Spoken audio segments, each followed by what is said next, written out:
Audiobook novel silat. Cerita, Hoping Hu. Bab 46. Hahaha. Engkau tanya siapa aku? Aku pun seorang buangan. Namaku Ocean Ko dari Pulau Neraka. Mendengar ini Tekuat Lin diam-diam merasa terkejut dan heran juga. Dia sudah mendengar dari bekas suaminya, Raja Pulau Es, bahwa para buangan di Pulau Neraka bukanlah orang-orang sembarangan, bahkan banyak di antara mereka memiliki ilmu kepandaian tinggi. Akan tetapi karena dia percaya akan kepandaiannya sendiri, juga merasa aman berada di antara para pengawal dan lebih lagi berada di dalam istananya di kota raja, dia memandang rendah. Kiranya adalah buangan rendah dan hina dari Pulau Neraka. Ocean Kok yang ingin mengulur waktu, kembali tertawa untuk mengalihkan perhatian Tekuat Lin. Hahaha. Biarpun kami para penghuni Pulau Neraka adalah orang-orang buangan, namun kiranya sukar dicari seorang pun di antara kami yang memiliki watak rendah untuk mengkhianati orang yang telah menolong dan melimpahkan kebaikan kepada kami seperti yang dilakukan olehmu, Tekuat Lin. Manusia hina. Mampuslah. Sing sing sing. Ocean Kok maklum akan kelihayan wanita ini, maka cepat ia mengelak, menangkis dan membalas menyerang sambil mengerahkan seluruh tenaga dan kegesitannya, dan mengeluarkan ilmu-ilmu simpanannya. Terjadilah duel yang amat hebat di antara kedua orang berilmu tinggi ini.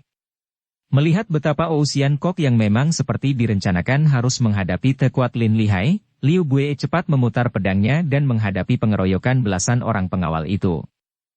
Pedangnya bergerak dahsyat sekali, dan dalam 10 jurus saja dia telah merobohkan 2 orang pengawal.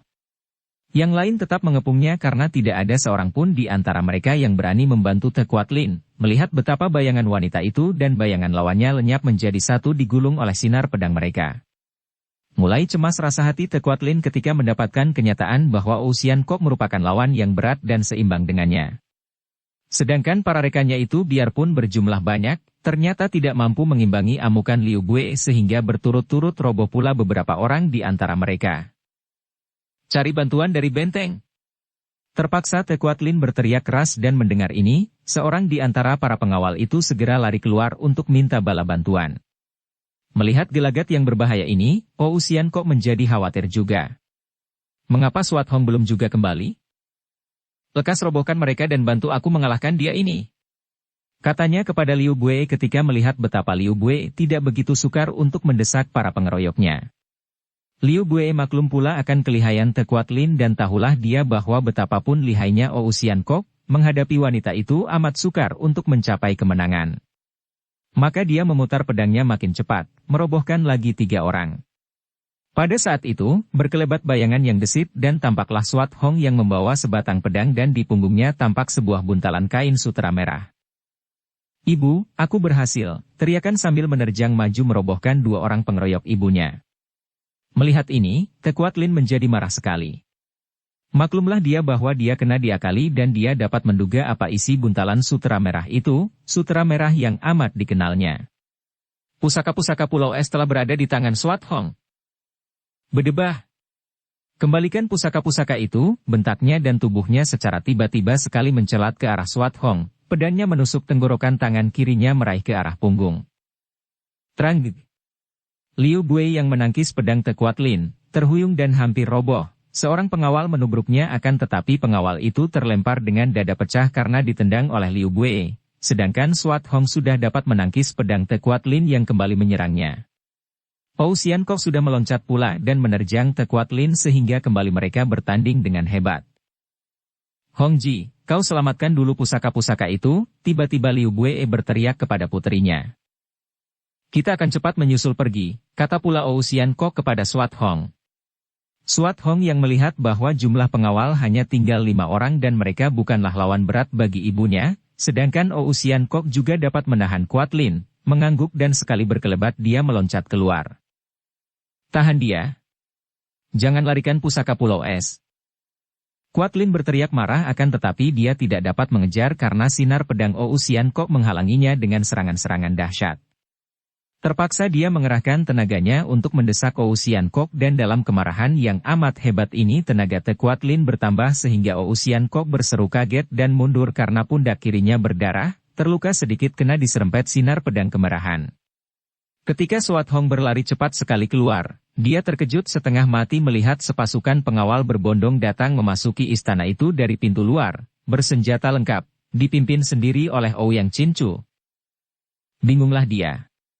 Pusaka memang harus diselamatkan, akan tetapi betapa mungkin dia meninggalkan ibunya yang terancam bahaya maut? Selagi dia meragu dan mengintai dari tempat bersembunyi, tiba-tiba dia melihat berkelebatnya bayangan 4 orang, dan ketika dia mengenal 2 orang di antara mereka adalah Kui Lun dan Soan Chu, dia menjadi girang sekali. Cepat dia meloncat keluar, berseru lirih, "Kui Toako!" Soan Chu.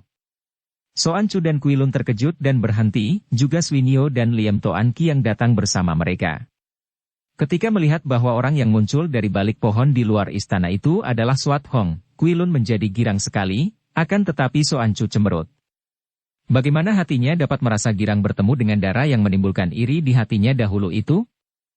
Akan tetapi, Suat Hong yang girang sekali tentu saja tidak dapat melihat wajah cemberut di tempat yang remang-remang itu, maka cepat dia berkata, "Soan Chu, ayahmu berada di dalam, bersama ibuku, sedang dikepung para pengawal."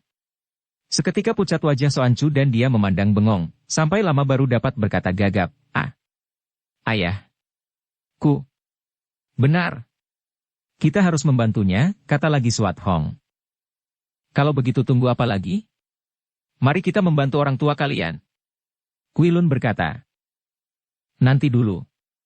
Siapakah 2 orang ini?" Suat Hong bertanya sambil menuding kepada Swinyo dan Liam Toan Ki. "Namaku Bu Swinyo, adik Han Suat Hong.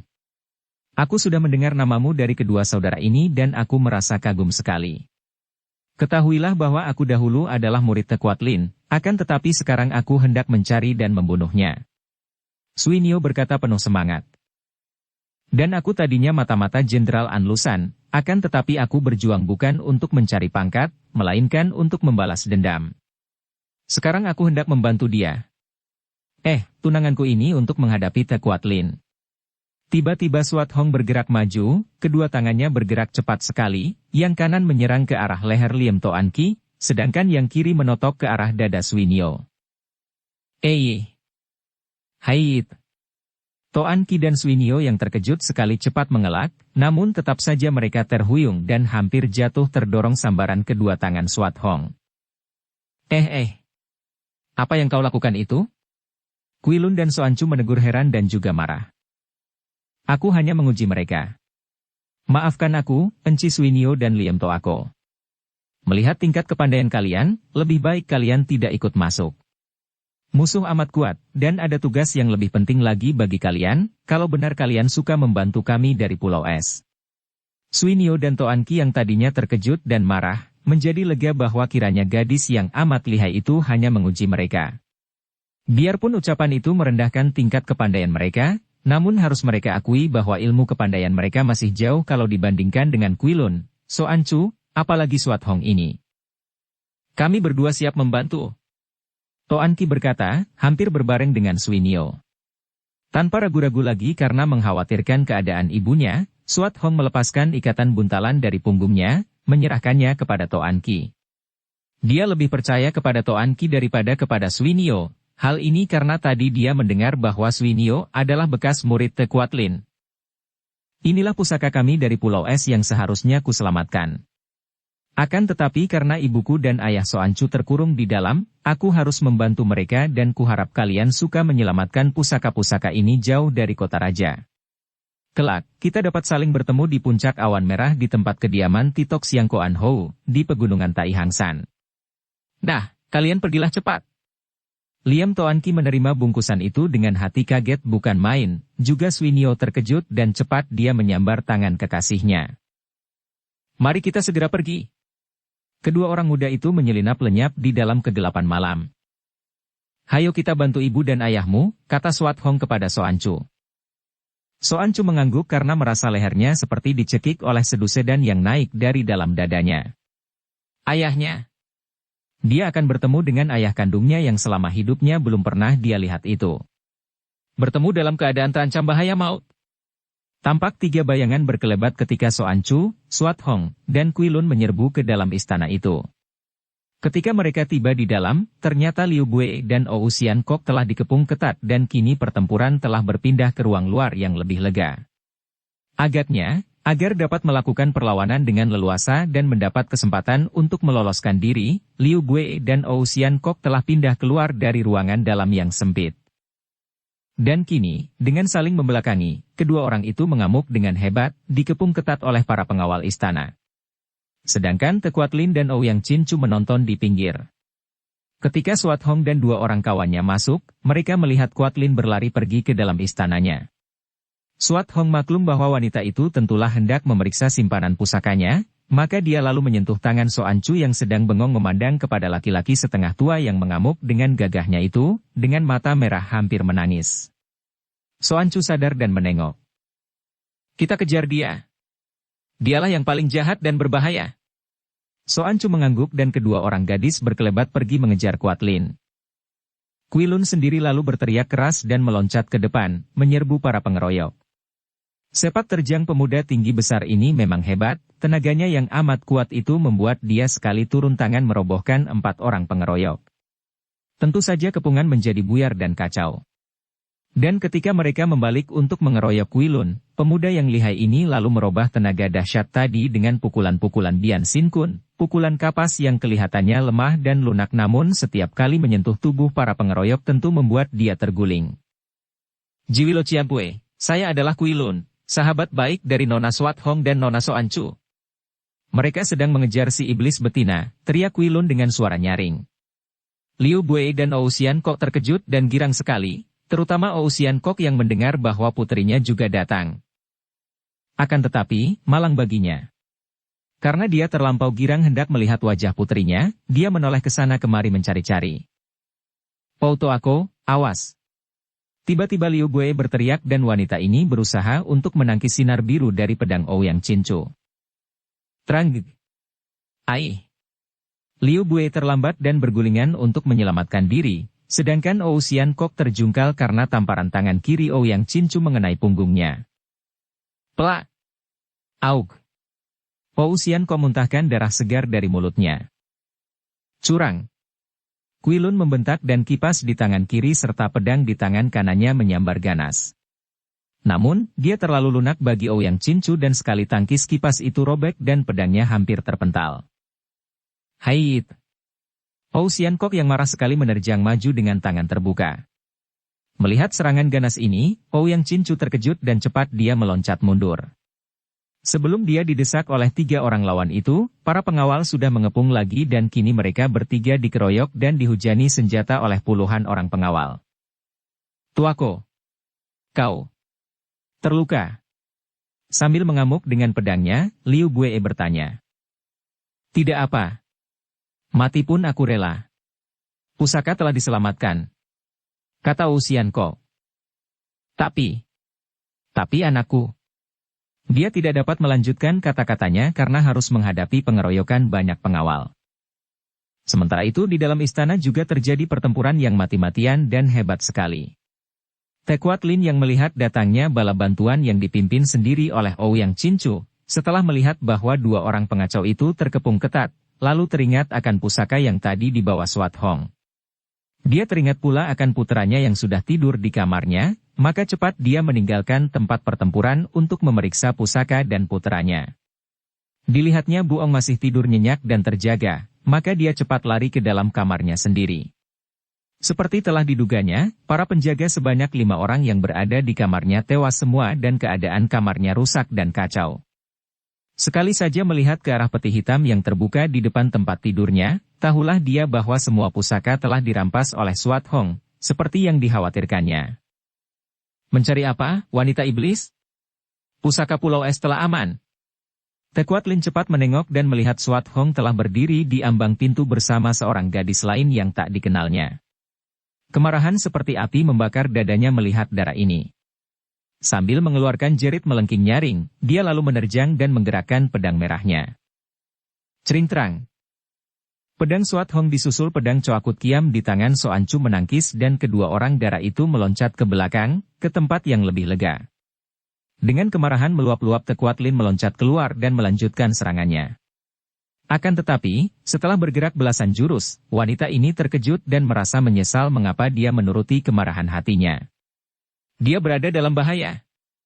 Kiranya selain Suat Hong yang telah memiliki kepandaian hebat, juga gadis yang gerakan-gerakannya liar dan ganas itu amat berbahaya, apalagi cambuk ekor ikan V yang meledak-ledak dahsyat.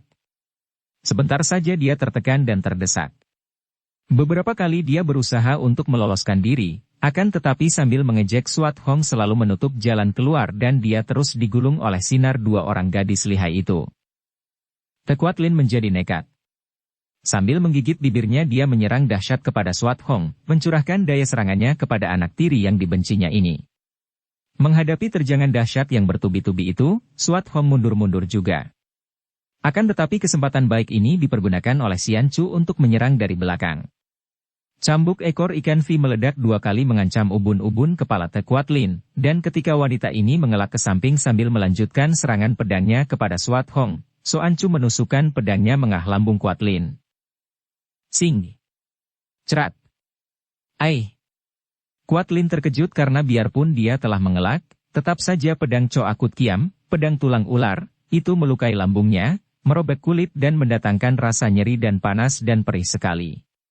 Akan tetapi, wanita yang lihai ini sudah membalik sambil juga membalikkan pedangnya menyambar leher Xian Chu. Hal ini tidak disangka-sangka oleh gadis pulau neraka ini. Awas Xian Chu! Suat Hong berseru dan pedangnya menyambar, yang diarah adalah lengan kanan Kuat Lin karena hanya dengan jalan itulah dia dapat menolong Xian Chu. Bret! Cerok! Aug! Xian Chu terhuyung, pundaknya berlumuran darah karena terluka parah. Sedangkan Kuat Lin cepat memindahkan pedang ke tangan kirinya karena lengan kanannya juga terluka parah, terbacok di bagian bahu hampir putus. Dengan kemarahan meluap-luap dia menubruk Suat Hong, namun gadis pulau es ini mengelak ke kiri sambil mengangkat kaki menendang lutut. Duh! Aduh! Kuat Lin terbelalak ketika tahu-tahu pedang Cho Akut Kiam telah bersarang di perutnya. Kiranya ketika tadi Suat Hong menendangnya Xian Chu yang terluka dengan kemarahan meluap menubruk, maka begitu wanita itu terguling, pedangnya cepat menyambar dan menusuk perut Kuat Lin. Berdebah kau! Tiba-tiba pedang di tangan Kuat Lin meluncur. Xian Chu, awas! Suat Hong berteriak kaget namun terlambat. Pedang yang terlempar dari jarak dekat dan tak terduga-duga itu dilakukan dengan dorongan tenaga terakhir. Tak dapat dielakkan dengan baik oleh Xian Chu dan menancap di bawah pundak sampai dalam. Xian Chu! Suat Hong melompat dan pedangnya membabak. Kuat Lin memekik dan lehernya hampir putus. Dengan cepat Suat Hong memeluk tubuh Xian Chu yang tersenyum. Pergilah.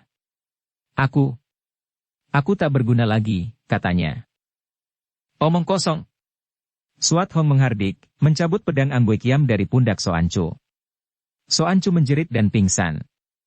Dengan gemas Suat Hong melempar pedang itu memondong tubuh Xian Chu, dibawanya keluar. Betapa kagetnya ketika ia tiba di ruangan luar, pertempuran yang masih berlangsung hebat itu ternyata membuat pihak ibunya terdesak. Bahkan ibunya kelihatan terluka di beberapa tempat, juga ayah Xian Chu, yang mengamuk dengan gagah telah berlumuran darah seluruh tubuhnya. Kuilun juga masih mengamuk, dan hanya pemuda inilah yang belum terluka, karena Ouyang Chin-Chu menunjukkan serangan-serangannya kepada Liu Bue dan Ou Xian Kok, karena menganggap ringan kepada Kuilun. Ibu! Dengan kemarahan meluap-luap, Suat Hong meloncat, melampau para pengepung dan menurunkan tubuh Xian Chu ke atas lantai. Lalu gadis ini mengamuk dengan pedangnya, merobohkan beberapa orang pengawal. Gerakannya demikian hebat sehingga para pengepung terkejut dan gentar, bergerak mundur. Ibu! Ayah! Ou Xian Kok menghentikan amukannya dan menjatuhkan diri berlutut. Tadi dia mengira bahwa putrinya telah tewas, maka panggilan itu menggetarkan jantungnya dan membuat dia lemas. Kau Xian Chu! Ayah! Huhuhu! Xian Chu menangis dalam rangkulan ayahnya yang juga bercucuran air mata. Baru pertama kali Ou Xian Kok dapat mencucurkan air mata. Wutut! Trang! Dua batang golok terpental oleh tangkisan Ou Xian Kok tanpa menoleh karena dia sedang mendekat dan menciumi dahi puterinya. Ayah, aku puas. Dapat bertemu denganmu. Xian Chu! Ai, anakku, kau ampunkan dosa ayahmu. Ou Xian Kok berkata dengan suara terisak. Terang-terang. Des. Dua orang pengawal yang berani menyerang roboh oleh tangkisan pedang Ousiankok dan mencuatnya kaki Soancu yang menendang. Ah, jangan kau keluarkan tenaga. Kata Ousiankok melihat betapa tendangan tadi membuat napas Soancu memburu. Ayah. Aku tidak kuat lagi. Kau larilah, ayah. Soancu. Siankok meraung-raung ketika menyaksikan dengan mata sendiri betapa putrinya yang baru dilihatnya selama hidup putrinya itu, menghembuskan napas di dalam dekapnya, dengan bibir tersenyum. Laki-laki gagah perkasa itu masih terus meraung-raung, dengan air mata bercucuran ketika dia telah membaringkan tubuh putrinya ke atas lantai kemudian dia mengamuk seperti seekor naga, menyebar maut di antara pengeroyoknya. Hujan senjata tidak dirasakannya lagi pedangnya sampai menjadi merah dari ujung sampai ke gagang, bahkan sampai ke lengannya. Sementara itu Liu Bui yang sudah banyak kehilangan darah juga makin lemas gerakannya. Kalau tidak ada Swat Hong, tentu dia roboh oleh Ouyang Cincu. Untung bagi mereka agaknya kakek yang sudah menjadi kosu ini hanya setengah hati saja bertempur, seringkali dia sengaja mundur dan membiarkan anak buah pengawal yang mengeroyok. Hal ini karena dia sebetulnya tidak begitu suka kepada Te Kuat Lin yang dianggapnya berbahaya. Pula, setelah sekarang dia telah memperoleh kedudukan tinggi, dia tidak membutuhkan kerja sama dengan Te Kuat Lin. Selain itu, juga dia ingin menghindarkan sedapat mungkin permusuhan dengan orang-orang lihai, apalagi keluarga dari Pulau Es. Swat Hong, cepat kau pergi. Tidak, ibu. Kalau tidak, kau akan mati. Mati bersamamu merupakan kebahagiaan, ibu. Hus, anak bodoh. Kalau begitu siapa yang akan mengembalikan pusaka? Kau ingat pesan ayahmu. Tapi, ibu. Kalau kau membantah dan sampai tewas di sini, ibumu tidak akan dapat mati dengan mata meram. Ibu. Lihatlah, dia. Dia pun akan mati. Ibu ada seorang teman yang baik. Ibu dan dia. Ah, kami senang mati bersama, kau jangan ikut-ikut. Mendengarkan ucapan ini, Swat Hong terkejut sekali dengan menengok ke arah Ousiankok yang mengerikan keadaannya itu. Mengertilah dia bahwa ibunya dan laki-laki perkasa itu telah saling jatuh cinta. Jantungnya seperti ditusuk, teringat dia akan kesalahan ayahnya terhadap ibunya. Ibunya tidak bersalah, sudah sepantasnya menjatuhkan hati kepada pria lain karena disakiti hatinya oleh suami yang tergila-gila kepada wanita lain. Ibu. Pergilah, dan ajak pemuda gagah itu. Sambil bercucuran air mata, Swat Hong mengamuk, memutar pedangnya dan mendekati Kui Lun yang juga masih mengamuk. Toako, hayo kita pergi. Ibumu? Soancu? Ayahnya. Ayolah. Baik. Mereka berdua membuka jalan darah, akhirnya berhasil meloncat keluar. Jangan kejar mereka. Kepung saja yang berada di dalam, terdengar Ouyang Cincu berseru. Tidak terlalu lama Ousiankok dan Liu Bui dapat bertahan. Mereka sudah kehabisan tenaga, juga terlalu banyak mengeluarkan darah. Akhirnya, mereka roboh berdekatan, di dekat mayat Soancu. Ouyang Cincu menghela napas panjang, kagum sekali menyaksikan kegagahan mereka itu. Dia masih belum menduga bahwa 3 orang yang telah tewas ini adalah orang-orang yang datang dari tempat yang hanya didengarnya dalam dongeng.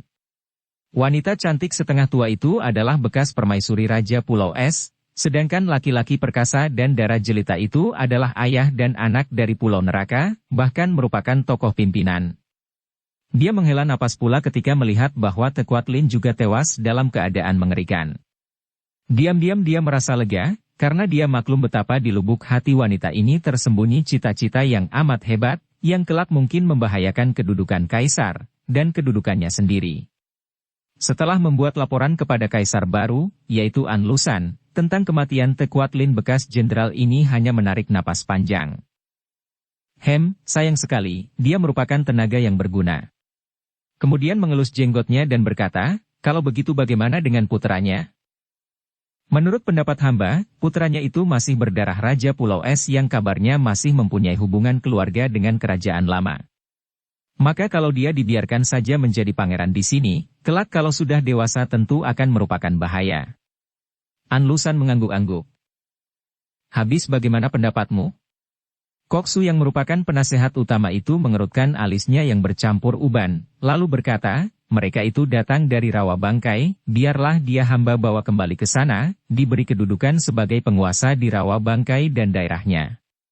Anak kecil itu tidak tahu apa-apa, asal diberi kedudukan di sana mengepalai bekas anak buah ibunya dan Kiamo Chaili, tentu kelak akan senang hatinya.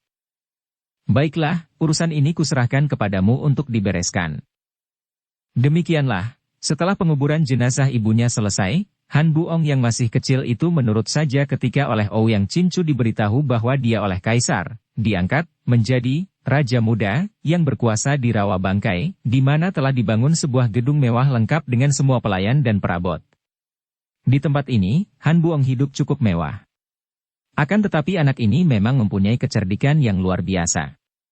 Biarpun dia dicukupi hidupnya, diam-diam dia mengerti bahwa dia sengaja setengah dibuang oleh kaisar dan Ouyang Cincu setelah ibunya tewas.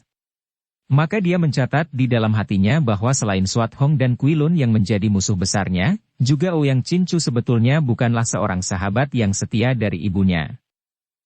Anak kecil ini dengan rajin lalu melatih dirinya dengan ilmu-ilmu peninggalan ibunya yang masih ada padanya. Dia harus menggembleng dirinya dan kelak, selain dia harus membalas kepada musuh-musuhnya, juga dia akan berusaha untuk merampas kembali pusaka-pusaka Pulau Es yang dicuri oleh Swat Hong. Dia merasa bahwa dia berhak memiliki pusaka itu karena bukankah dia putra Raja Pulau Es? Dari ibunya dia dahulu mendengar bahwa siapa yang mewarisi pusaka Pulau Es dan melatih semua ilmu yang terdapat di dalam kitab-kitab itu, tentu akan menjadi jago nomor 1 di dunia. Bersambung ke bab 47.